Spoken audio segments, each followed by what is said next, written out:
कैसे हो बच्चों? On behalf of Chartered Studies Academy, I, Dimple Shah, welcome you to lecture number 3 of paper number 2 of CA Intermediate, Corporate and Laws. इससे पहले 2 lectures में हमने cover किए काफी सारे definitions from chapter number 1, that is a preliminary chapter, जो भरा पड़ा है डेफिनेशन, हमारा डेफिनेशन सेक्शन है कि नहीं.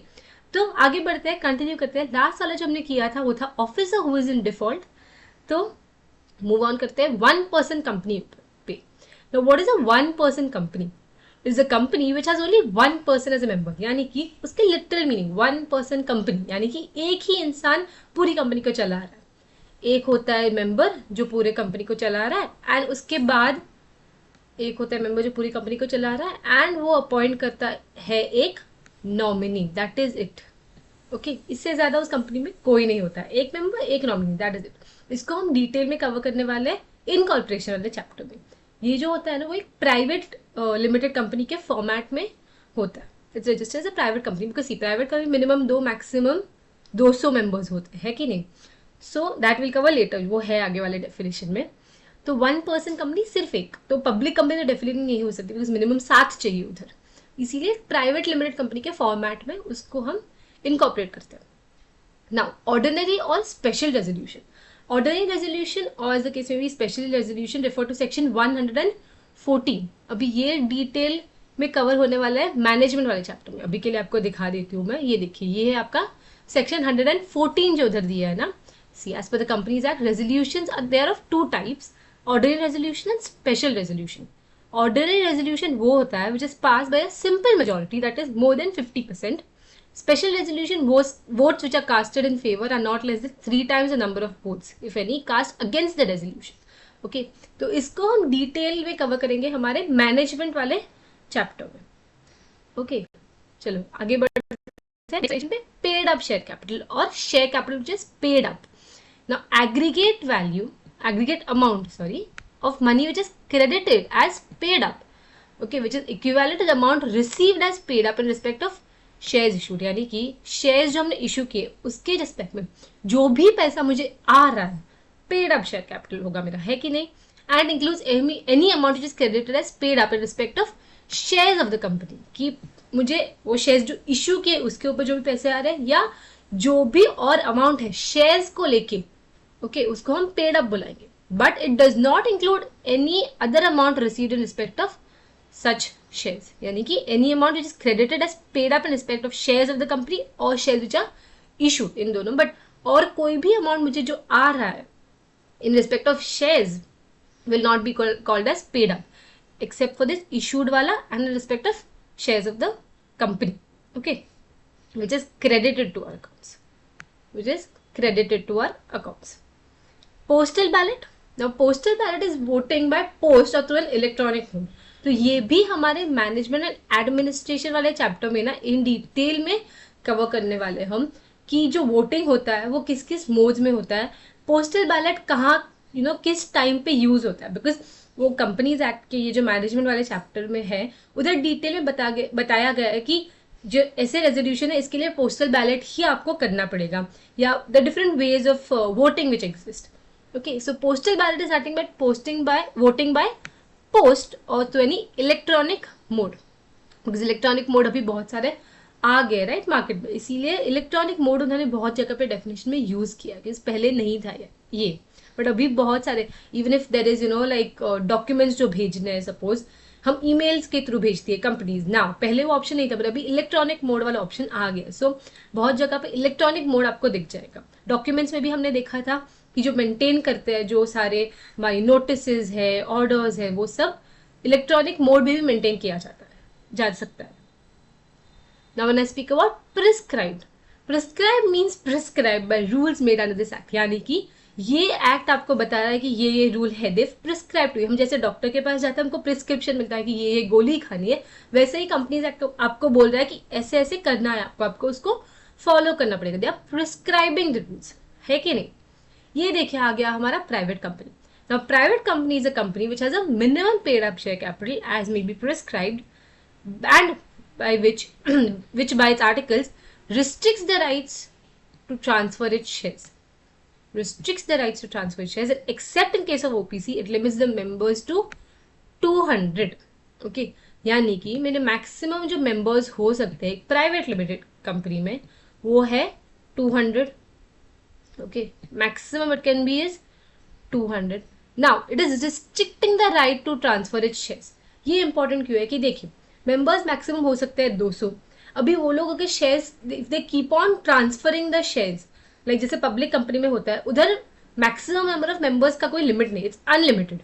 सो they have the right to transfer the shares. Here they are restricted the right. ये नहीं बोले कि आप ट्रांसफर मत ही करो, but they are restricting the right to transfer the shares because of the limit of 200 जो मैक्सिमम है. ओके, सो ये आपके दो इंपॉर्टेंट पॉइंट्स है. ये restricts the right to transfer shares and except in case of OPC the number of members maximum जो हो सकते हैं वो 200 हो सकते हैं. Provided that when two or more persons hold one or more shares in a company jointly, for the purpose of this clause will be treated as single member. अभी मुझे बताइए, सपोज एक घर में आपको शादी का इनविटेशन कार्ड आया. ओके, शादी का इनविटेशन कार्ड आया. अभी उस घर में दो लोग रहते हैं, पति और पत्नी. जो शादी का कार्ड आएगा क्या वो पत्नी के लिए सेपरेट और पति के लिए सेपरेट आएगा? नहीं ना, एक ही शादी का घर आएगा. एक कार्ड में एक ही शादी का ये आएगा इनविटेशन, है कि नहीं? तो ये वही केस है. If you holding shares jointly, यानी कि एक कंपनी में जॉइंटली, सपोज हम पकड़ लेते हैं पति और पत्नी का ये एग्जाम्पल. एक कंपनी में पति और पत्नी ने जॉइंटली शेयर्स होल्ड किए, हम उनको दो मेंबर्स नहीं गिन सकते, हम उनको एक ही मेंबर गिनेंगे. जैसे हम जब इन्विटेशन कार्ड भेज रहे हैं शादी के, थोड़ी मैं अलग अलग पकड़ूंगी कि ये पति के लिए ये पत्नी के लिए, नहीं, हम एक ही भेजेंगे. ये वही केस है. जॉइंटली अगर है शेयर्स तो एक ही मेंबर गिने जाएंगे, वो दो अलग अलग मेंबर्स नहीं गिने जाएंगे. Okay, so when counting this 200 maximum जो लिमिट है, तभी आप वो इग्नोर करेंगे. अगर जॉइंटली है तो आप एक ही मेंबर को ले सकते हैं. ऐसे नहीं कि दो मेंबर का अलग अलग नाम ले लिया आपने, नहीं, एक ही मेंबर का नाम गिना जाएगा. They will considered as a single member. Provided further that persons who are in employment of the company, persons who are in employment of the company and persons who have formerly been in the employment of the company, यानी कि अभी company में काम कर रहे हैं या पहले कंपनी में काम कर चुके हैं वो लोग. Okay, they are not included in the number of members. ऐसे हम बोलते हैं ना कि हमारे साथ जो काम करते हैं वो हमारी फैमिली होती है, that is a second home. तो हम घर वालों को थोड़ी कंसिडर करेंगे मेंबर्स के लिए. Okay, so that is why employees, आप ऐसे याद रख सकते हो इसको कि एम्प्लॉयज एंड फॉर्मर एम्प्लॉयज, यानी कि जो काम कर रहे हैं और जिन्होंने पहले हमारे साथ काम किया हुआ है, वो लोग मेंबर्स की कैटेगरी में नहीं गिने जाएंगे. Okay, and it prohibits any invitation to public to subscribe to any of security. भाई आप लोग हो एक प्राइवेट कंपनी, थोड़ी ना पब्लिक से किसी से भी पैसे ले सकते हो. You can not do that, है कि नहीं? So it prohibits the invitation to subscribe to any of the securities of the company. Now आगे बढ़ते हैं टू प्रमोटर का डेफिनेशन. ये प्रमोटर भाई साहब होते कौन है? पहली बात, उन्होंने प्रोस्पेक्टस में उनका नाम है, they are named in the prospectus of the company और they identified by the company in the annual return. They are identified in the annual return. So firstly promoter, okay, पहला कंडीशन क्या है? They are named in the prospectus of the company और they are identified as a promoter in the annual, क्या हो रहा है इसके साथ, सॉरी, और they are identified as such in the annual return. Secondly, they have a control over the affairs of the company, यानी कि वो कंपनी को चला रहे, उनको कंट्रोल है कंपनी के ऊपर डायरेक्टली और indirectly, as a shareholder, director, otherwise जैसे भी फॉर्म में उनके पास कंट्रोल है. And in with whose advice, directions और instructions the board of directors is accustomed to act, provided that nothing in subclause C shall apply to a person acting merely in professional capacity. तो ये तीन condition अगर आपने satisfy कर लिए, इन तीनों में से एक भी कंडीशन सेटिस्फाई कर दिया, बिकॉज इधर और है. Okay, so any of the condition satisfied by a person will be known as a promote. पहली बात, आपका प्रोस्पेक्टस में नाम आ गया, आपने बोल दिया कि भाई मैं इस कंपनी का हूँ promoter, named as such in the prospectus, या in the annual return identified by the company in the annual return कि भाई मैं हूँ इस कंपनी का प्रमोटर, करता धरता हूँ मैं इस कंपनी का. पहली बात. सेकेंडली, कंट्रोल है, यानी कि मैं कंट्रोल कर रही हूँ सबको, डायरेक्टली और इनडायरेक्टली जैसे भी फॉर्म में कंट्रोल कर रही हूँ. और if not that, I am a person with whose advice, directions और इंस्ट्रक्शंस. ओके, एडवाइस, डायरेक्शंस और इंस्ट्रक्शंस, ये इंपॉर्टेंट है कि आइदर एडवाइस पे, बेसिकली अगर सब नहीं लिखना है आप एडवाइस भी लिख सकते हो, जिसके एडवाइस के बेसिस के ऊपर the board of directors have to act. देखिए, अगर आपके पास कंट्रोल होगा बोर्ड ऑफ डायरेक्टर्स आपका सुनेगा ही, है कि नहीं? They have to listen to you, they are accustomed to listen to you, इसीलिए वैसा वो आप कनेक्ट कर सकते हो दोनों पॉइंट्स को। एंड अगर आपको याद रखना है, ओके, अगर आपको एक शॉर्टकट चाहिए याद रखने का एक्रोनिम फॉर्म में, फिर से प्रमोटर हो गया, okay, my promoter is a person who is named in the prospectus of the company, control and in whose advice the board is accustomed to act. PCA, C promoter P हो गया, ये भी P हो गया, PP दोनों।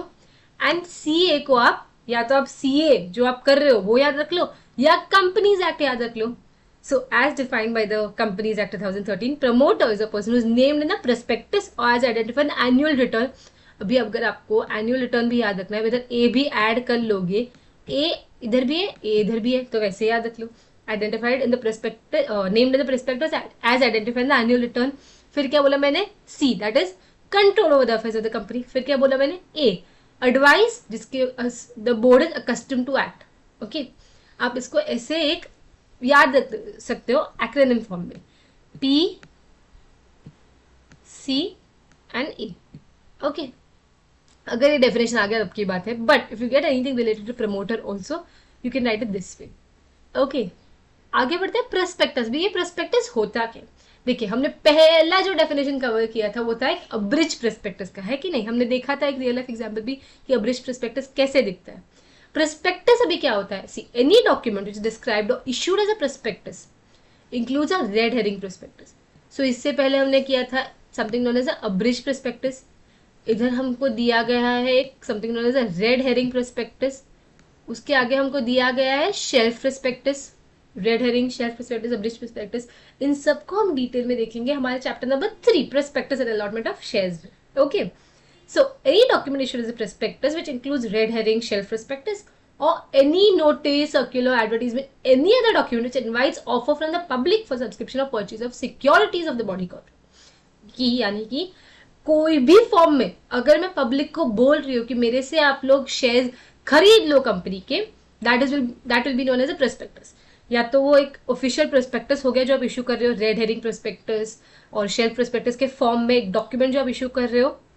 Okay, and if not that, then any notice, circular, advertisement or other document which invites the offer from the public, that is important, कि any other document which is inviting from offers from the public for subscription or purchase the securities of the body corporate, उसको हम बोल देंगे prospectus। आगे बढ़े, public company, ओए हो, ये डेफिनेशन ना आपको एकदम से याद रह जाएगा। क्यों? You know, public company is a company which is not a private company. है, कितना आसान है डेफिनेशन लिखा, है कि नहीं? अगर पब्लिक कंपनी के बारे में कुछ भी आ गया, आई एम श्योर आप लोग कुछ नहीं लिखोगे तो ये आराम से लिख के आ जाओगे। Okay, so public company means a company which is not a private company and has a minimum paid up share capital as may be prescribed. Okay, now provided that a company which is a subsidiary of a company not being private shall be deemed to be a public company for the purpose of this act। इसको हम example के साथ देख लिए, ये देख, okay, A limited is a wholly owned subsidiary of AB Limited। अभी इधर ना दिस इज हाउ आपके एप्लीकेशन क्वेश्चंस आएंगे। ए प्राइवेट लिमिटेड यानी कि ये एक प्राइवेट कंपनी हो गई, ये एक सब्सिडरी है, उसका होल्डिंग जो है AB लिमिटेड जो है पब्लिक कंपनी। अगर आपको इधर it is a public company नहीं दिया होता, AB लिमिटेड अ पब्लिक कंपनी नहीं दिया होता, ये आपके ऊपर था फिगर आउट करना कि ये लिमिटेड है इसलिए ये पब्लिक होगा, वो प्राइवेट लिमिटेड है इसलिए वो प्राइवेट कंपनी होगी। Okay, so a private limited company is a wholly owned subsidiary of AB limited. AB है हमारा पब्लिक, ए जो उसका सब्सिडरी है वो है private, incorporated companies act. Now A wanted to avail exemptions as provided to private companies। In this case, since A private limited is a subsidiary of AB limited which is a public company, A will be deemed to be a public company and will not be allowed to avail exemptions provided to a private company। इसका कहने का मतलब ये है कि अगर आप एक सब्सिडरी हो और एक प्राइवेट कंपनी हो और आपकी होल्डिंग जो है एक पब्लिक कंपनी है, तो उसके पास जो मेजॉरिटी शेयर है, देखिए वो होल्डिंग आपके पप्पा जैसे है वो, तो अगर पप्पा पब्लिक हुए तो थोड़ी ना प्राइवेट हो सकते हो, आप डीम्ड टू बी पब्लिक हो गए। Okay, you are deemed to be a public company just because your holding is a public company. आपका प्राइवेट का कुछ महत्व नहीं रहता, आप डीम्ड टू बी पब्लिक बन जाते हो इस केस में। आगे बढ़े रजिस्टर ऑफ कंपनीज पर। अभी ये रजिस्टर ऑफ कंपनीज क्या होता है? Register of companies means a register of companies maintained by the registrar. It is maintained by the registrar on paper or in any electronic form under this act. Okay, so register of companies यानी कि ये जो है वो registrar maintain करता है, which has the details of all the companies which are incorporated by them, क्योंकि ये रजिस्ट्रार ही आपके मेन है. ये जो कंपनी है ना, रजिस्ट्रार हमारा मेन बॉडी है. ये देखिए आगे वाला वही डेफिनेशन है.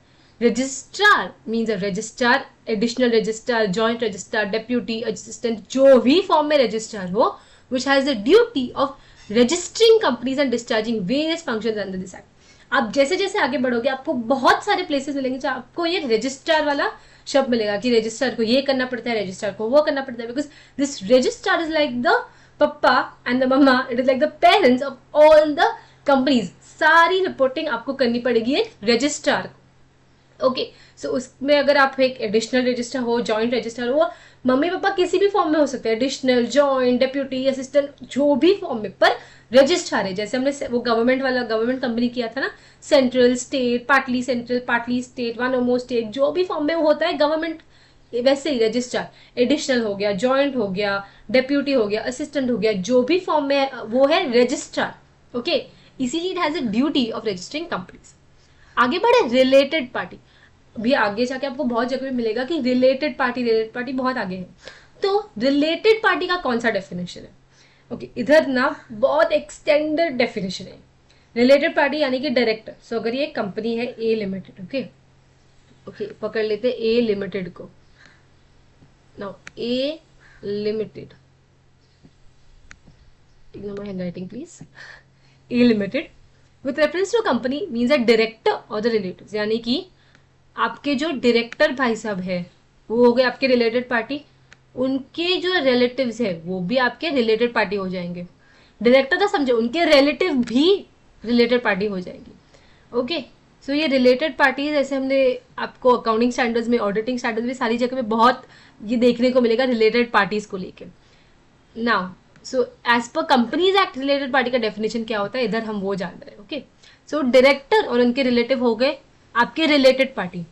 की मैनेजरियल पर्सनल, बहुत जो इंपॉर्टेंट वाले हैं ना हमारे, हमने किए था ना कल वो डेफिनेशन, बस वही की मैनेजरियल पर्सनल, वो और उनके सारे रिलेटिव्स हो गए आपके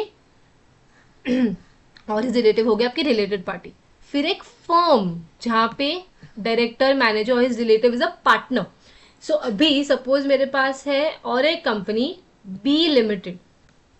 ओके, बी लिमिटेड, यहाँ पे मेरे डायरेक्टर जो भाई साहब है वो इधर एक पार्टनर है. ओके, डायरेक्टर हो गया, मैनेजर हो गया, या उनके रिलेटिव, यानी कि डायरेक्टर इधर सपोज मैं केएमपी, मैनेजर सपोज पकड़ लेते हैं. ओके, या और एक ही बना देते, चलो केएमपी नहीं, मैनेजर भी है इस कंपनी ए लिमिटेड का.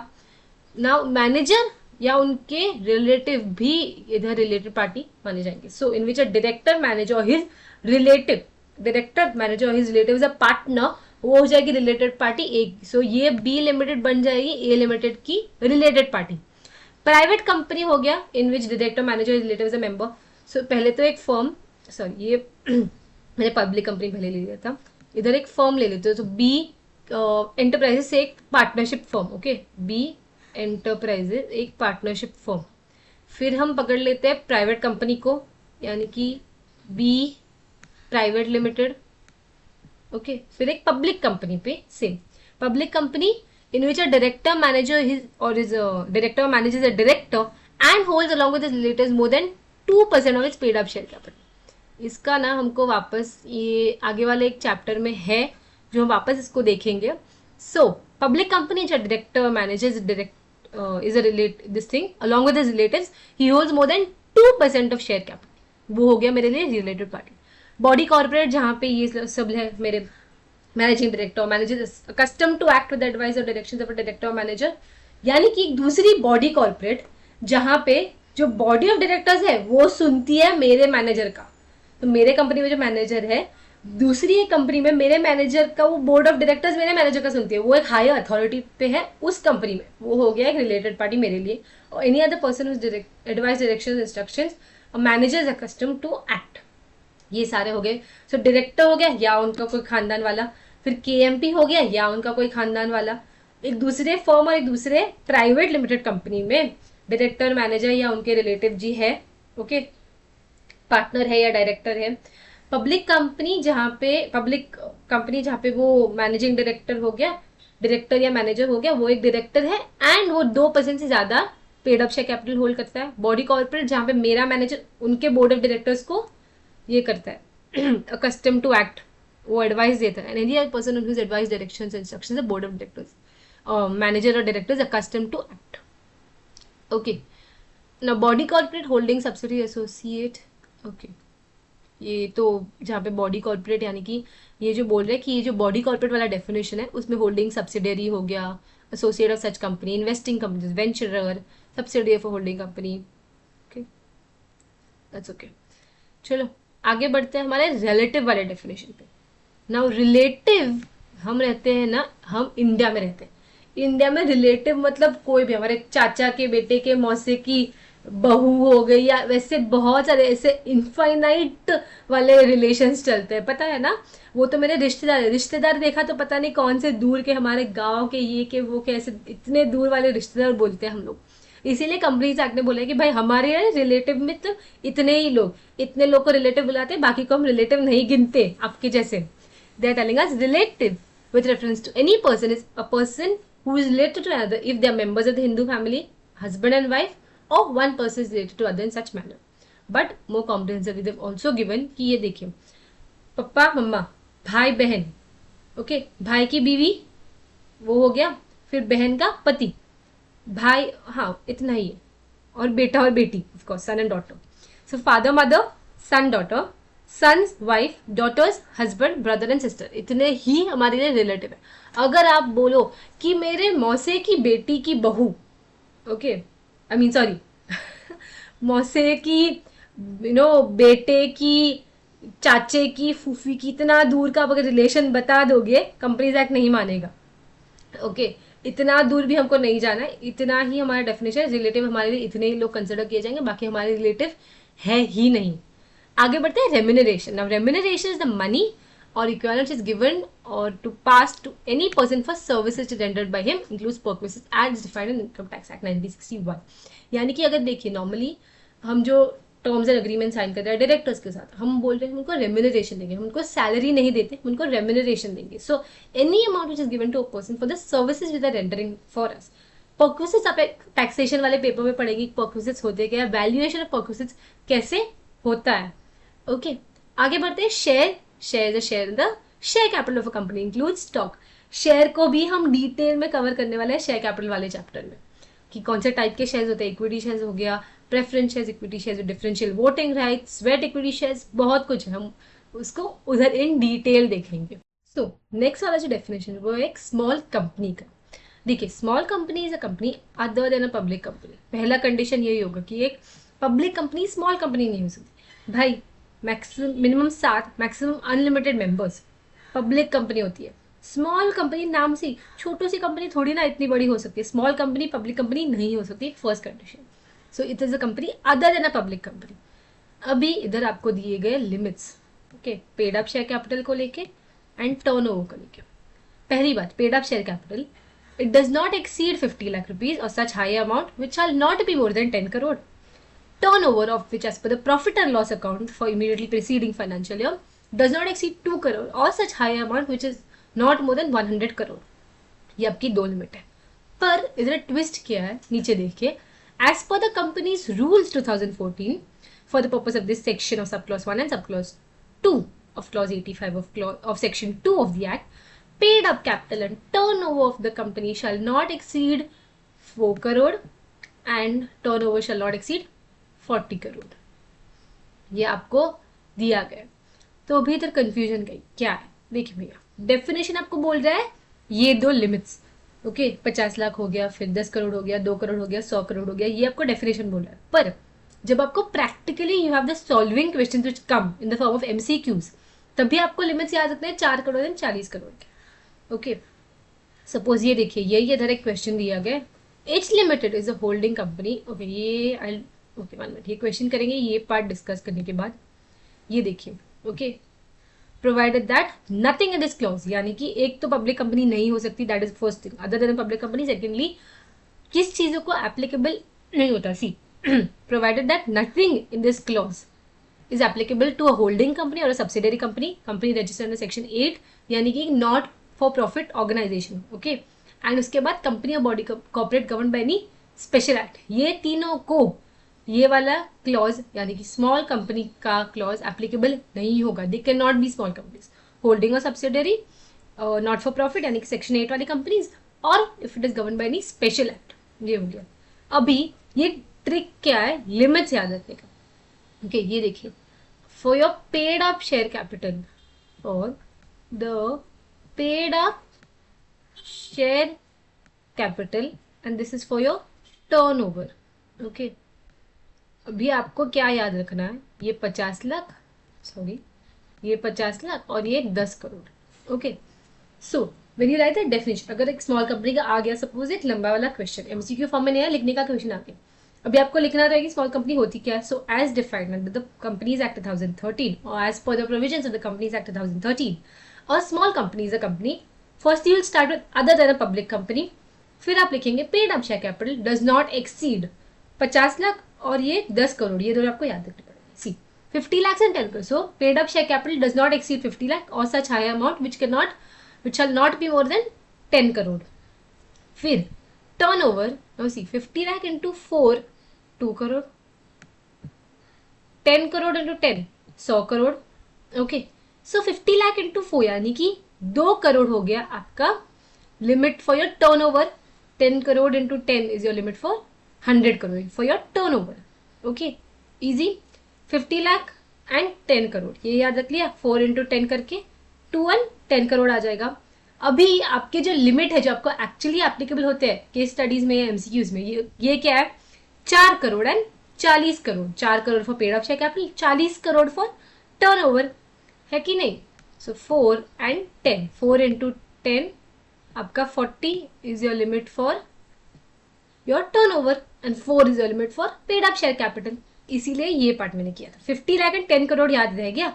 फिर 2 करोड़ एंड 100 करोड़, फिर वो डिफरेंस है 50 into 4, 2 करोड़ आता है. तो 4 paid up share capital, 4 into 10 का जो वो डिफरेंस है 10 and 100 का, 4 into 10 is your 40 crore for turnover. And provided nothing in this clause is applicable to holding companies, section 8 companies and companies which are governed by any special act. Okay, अभी ये example देखते हैं. It's limited is a holding company, okay, of S private limited. Now, as per the last profit and loss account for the year ending 31st March of S Private Limited, the turnover is 1.50 crore and paid up share capital was 40 lakh. Okay, since S Private Limited, as per turnover and paid up share capital norms, qualifies for the status of small company, it wants to be categorized as a small company. Is it possible? देखिए, पहला ही statement क्या है, holding company. H is a holding company of S. S is a subsidiary company of H. इसका मतलब ये हुआ, क्या subsidiary companies और होल्डिंग कंपनीज को स्मॉल कंपनी का ये क्लॉज एप्लीकेबल होगा? नहीं. So therefore it can not be categorised as small company because it is a subsidiary of another company.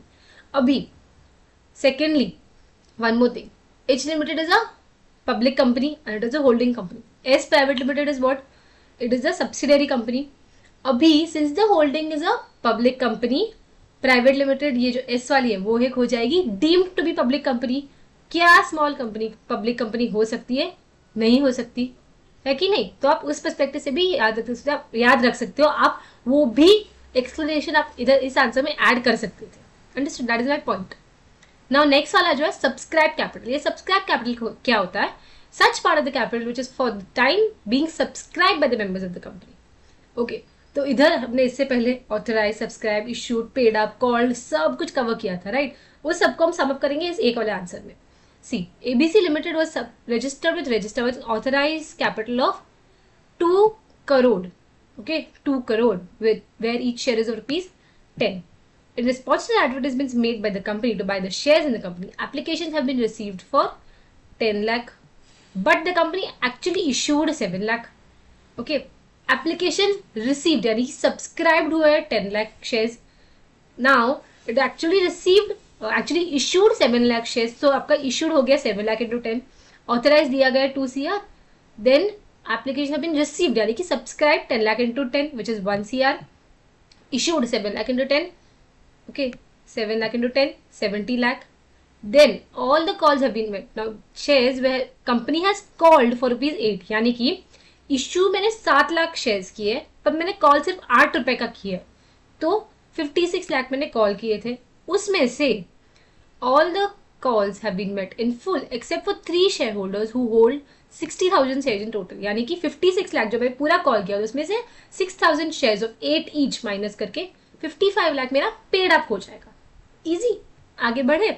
Subsidiary. Now subsidiary in relation to another company is a company in which the holding controls the composition of board. Holding जो है वो subsidiary के ऊपर. Now we discuss so many of holding and subsidiary examples. So subsidiary होता क्या है? Holding is like the parent company, है कि नहीं. सब्सिडियरी में वो holding is controlling the composition of board of directors.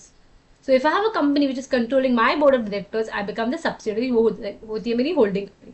Secondly, if not that, it exercises or controls more than 1/2 of total voting power.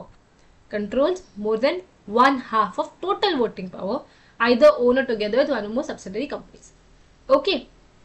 Now, provided that such class of holding companies as we prescribe shall not have layers of subsidiaries beyond such numbers as may be prescribed, यानी कि subsidiaries काफी ज्यादा नहीं हो सकती है.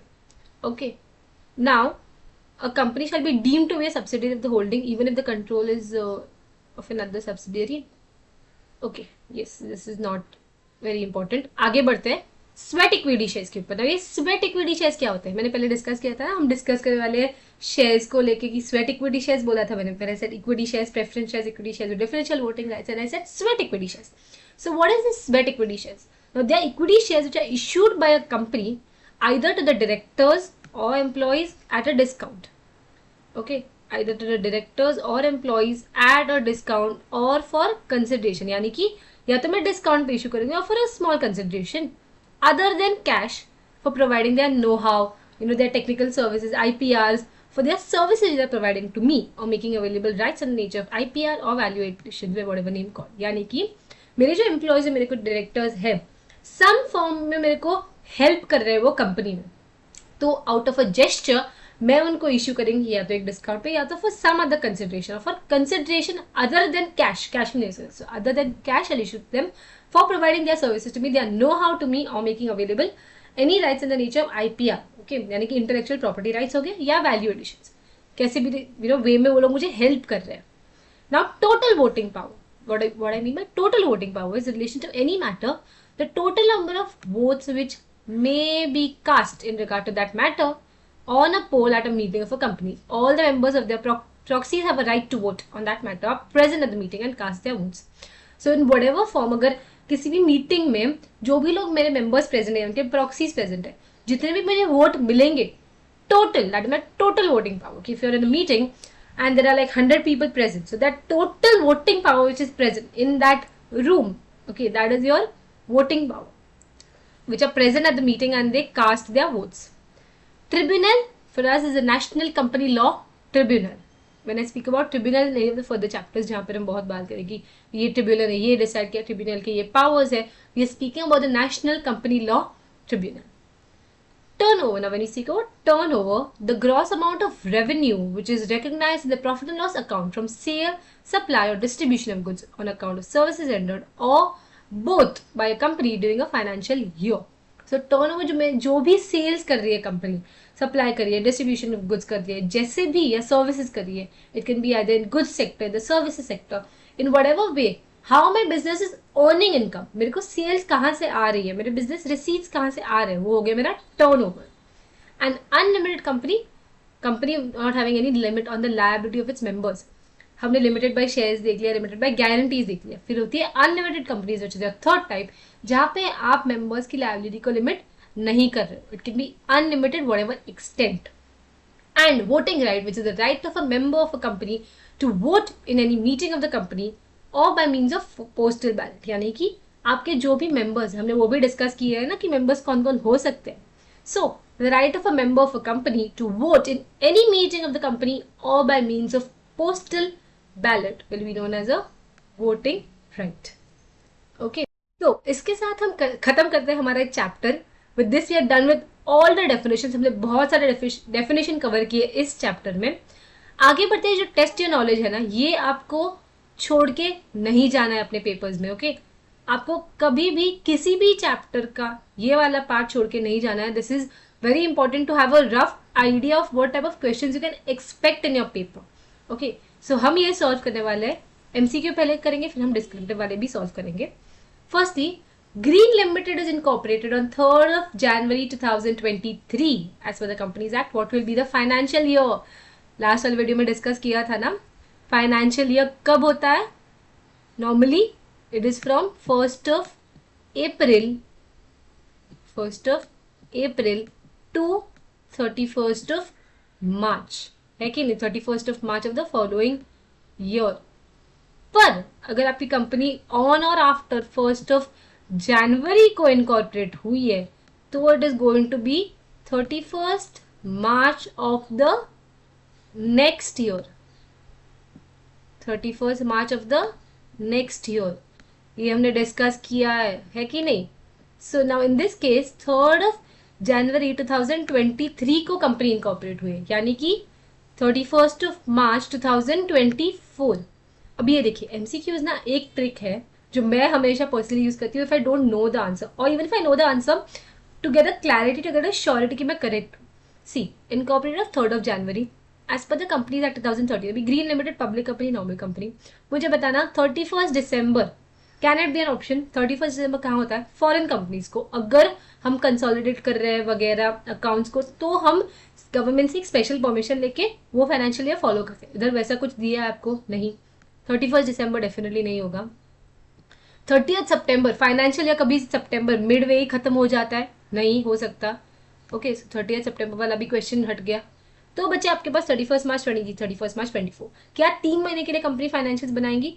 Obviously not. 3 महीने के लिए कौन इतनी मेहनत करेगा? इसीलिए 31st March 2024, that is the next will be a correct option, okay. So if you have a confusion कि आपका आंसर आपको पता नहीं है, आपको समझ में नहीं, आप कंफ्यूज्ड हो, one trick is which you are sure कि ये आंसर नहीं ही हो सकता, उसको मिटा दो। उसको मिटाने से यू गेट अ क्लैरिटी कि आपका आंसर क्या है करके, ओके।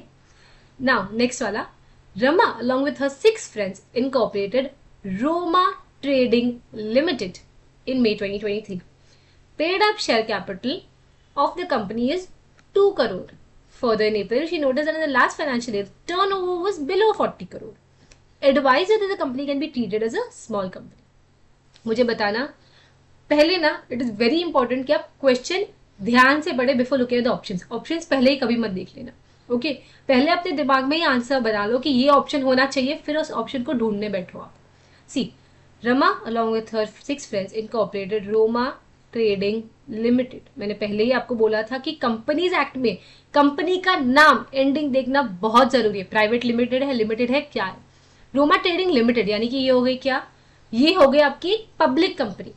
डेफिनेशन में क्लियरली पहले ये अदर देन पब्लिक कंपनी। तो बिफोर गेटिंग ना लिमिट्स की 4 करोड़ 40 करोड़ ये लिमिट करके बोला था, नहीं।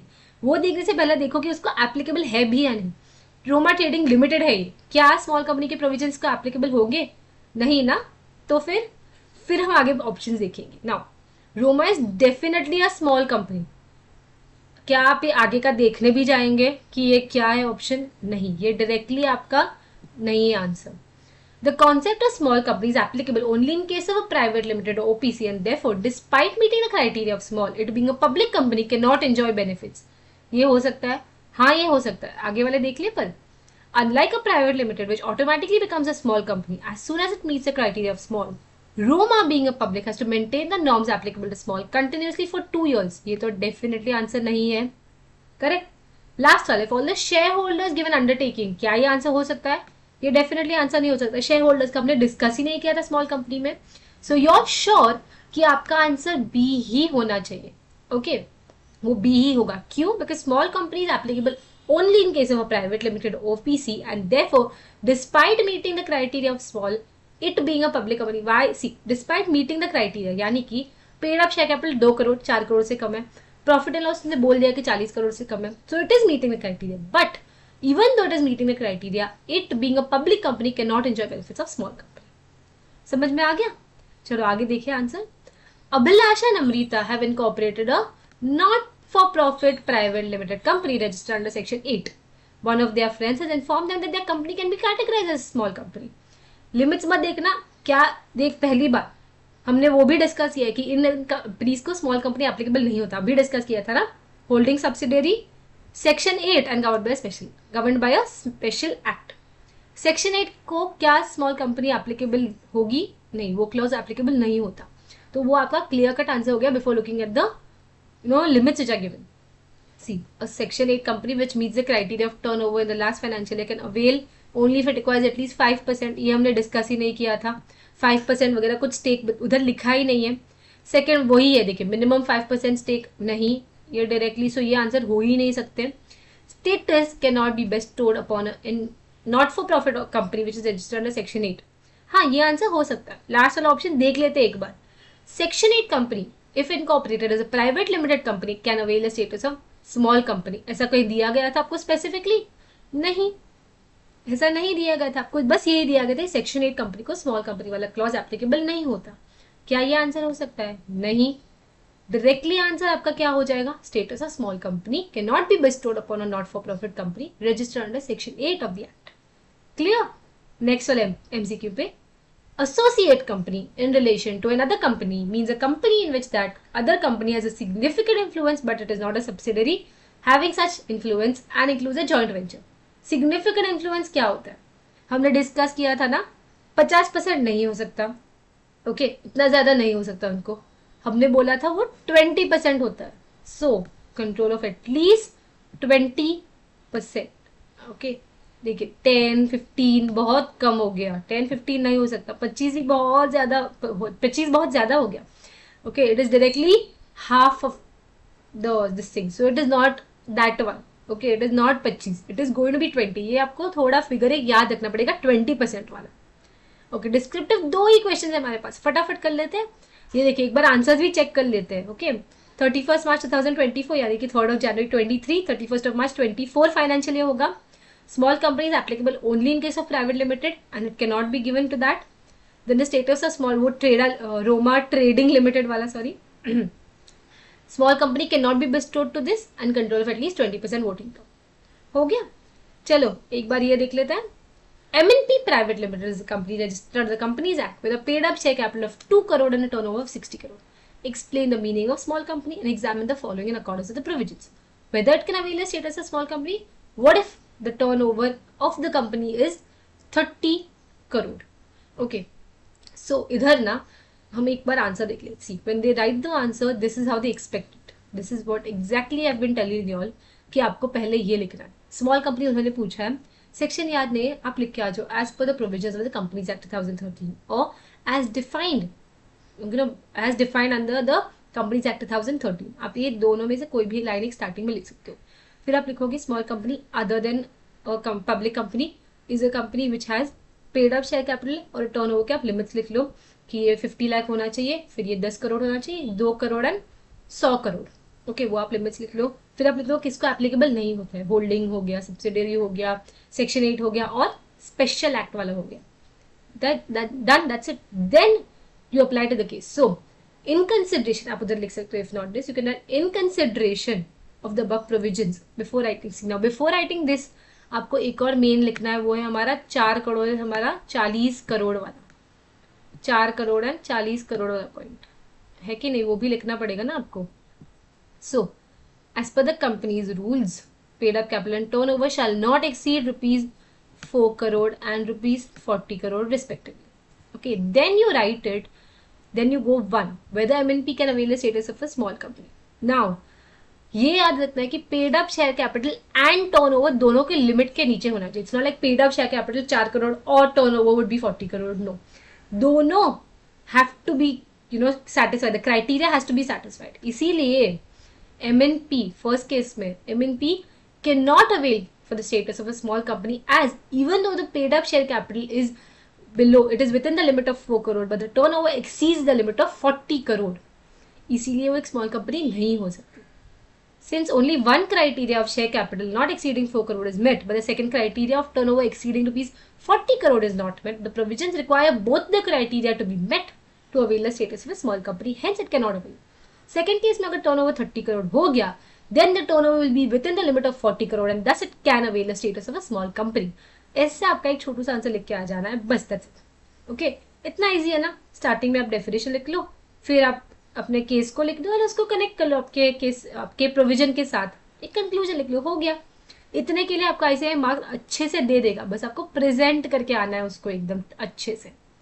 ये हो गया हमारा फर्स्ट वाला. नाउ सेकंड वाला, Flora fauna limited was registered as a public company.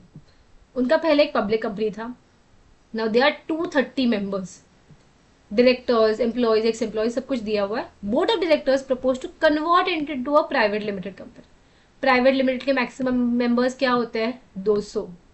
Okay, private limited के मैक्सिमम मेंबर्स 200 होते हैं. Now advise whether the reduction the members is necessary, कि क्या उनको रिड्यूस करने पड़ेंगे अपने मेंबर्स. उनके 230 मेंबर्स है, क्या रिड्यूस करने पड़ेंगे? पहले देखते हैं उन्होंने मेंबर्स किनको कंसिडर किया है. So firstly in this answer you will start by writing what is a private company. Okay, private companies as defined under the Companies Act 2013 as a company which takes the right to transfer the shares. The maximum does not exceed 200. फिर आप उसको नीचे लिखोगे saying that this number of 200 it excludes employees and former employees. For this purpose, joint members, okay, दोनों वो एक ही member को हम consider करेंगे. If the shares are held jointly by one or more members, then will be considered as a single member. Then you will write, in the above case of Flora Fauna Limited, the members as defined by the Companies Act 2013 will consist of firstly directors and their relatives 50, correct है. Employees को members गिने जाते हैं?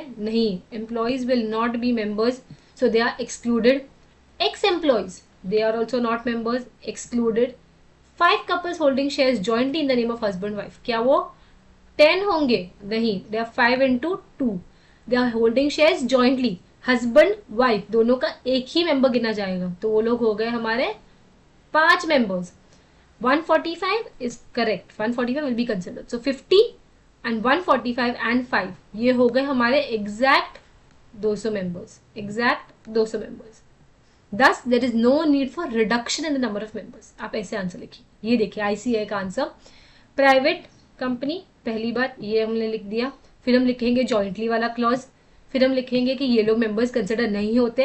Then you write, in the given case Flora limited may be converted into a private company only if the total member is limited to 100. Total number of members will be 50 of directors, 145 of others and 5 couples, that is 5. आप या तो ऐसे लिख सकते हो, और you can write this table in the same format and you can write employees. आप ऐसे लिखेंगे directors and their relatives 50 considered, employees as per the above definition given, employees are not considered as members, thus they will be excluded. Ex-employees आप एक एक individually लिख सकते हो and then you can make that table of directors, the 5 couples and others. Okay, that is also one way of presenting it. And thus, therefore, there is no need for reduction. ये हो गया आपका एक conclusion वाला point. Therefore, there is no need for reduction in the number of members since the existing number of members are 200, which does not exceed the maximum limit. Okay. Now, ये देखिए, ये ना आप एक और चीज लिख सकते हो जो इन लोगों ने लिखा है. There are certain provisions which are mentioned for conversion, कि कब एक प्राइवेट लिमिटेड एक पब्लिक लिमिटेड प्राइवेट लिमिटेड में कन्वर्ट हो सकती है. The provisions related to conversion are given to us in chapter number 2. So you can write provided the conversion can happen provided satisfy the other conditions as mentioned as per the companies act 2013. देखिए, मैंने जैसे बोला था कि आप subjects को link कर सकते हो. ऑडिट में अकाउंट्स लिख सकते हो, अकाउंट्स में लॉ लिख सकते हो. You can do all of this provided it has relevance. Similarly within the subject itself एक प्रोविजन एंड दूसरे प्रोविजन को इंटरलिंक करके लिखना is important. Okay, you can write the whole thing and नीचे आप एक एक्स्ट्रा पॉइंट लिख दोगे, कुछ नहीं जाएगा, एक्स्ट्रा इम्पैक्ट पड़ जाएगा कि इसको सब कुछ आता है कंपनी लॉ का. आप लिख सकते हो कि it can converted provided the other provisions of conversion are satisfied by Flora Fauna Limited. Okay, with this we come to an end to chapter number 1 of the Companies Act 2013. मिलते हैं अगले video में. हम cover करेंगे chapter number 2. We start with it.